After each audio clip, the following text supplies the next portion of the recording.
তা চিংড়ি মাছগুলো এখন বেছে নেব।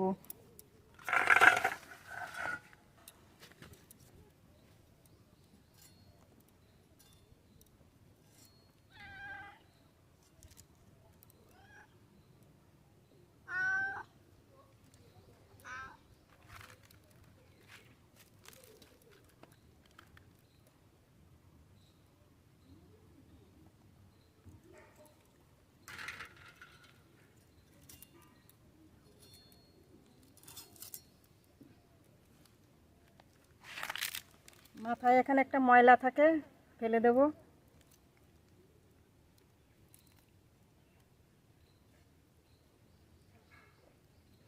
এখানে একটা ময়লা থাকে, সব বের করে নেব। এইভাবে সব মাছ বেছে নেব।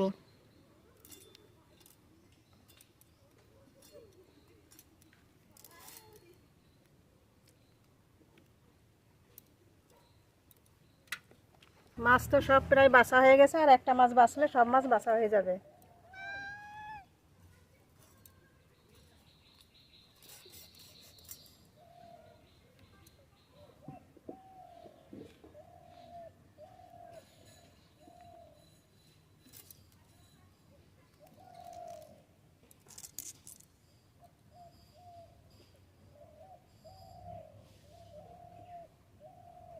সব মাছ বাছা হয়ে গেছে, এবার ভালো করে ধুয়ে নিয়ে এসে রান্না করে চলে যাব।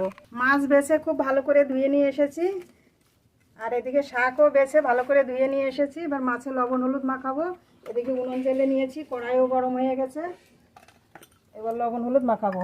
লবণ, হলুদ গুঁড়ো,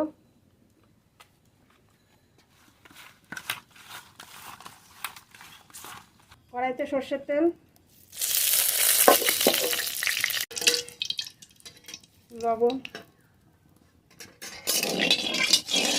মাছ সব দিয়ে দেবো।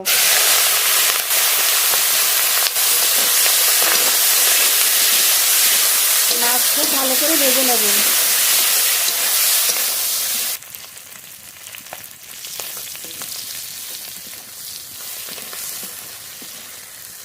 মাছ খুব ভালো করে ভেজে নিয়েছি, নামিয়ে নেব।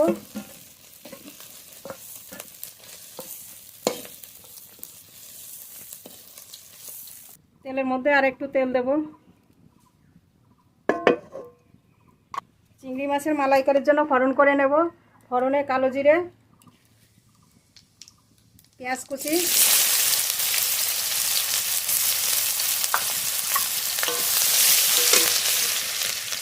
হলুদ গুঁড়ো,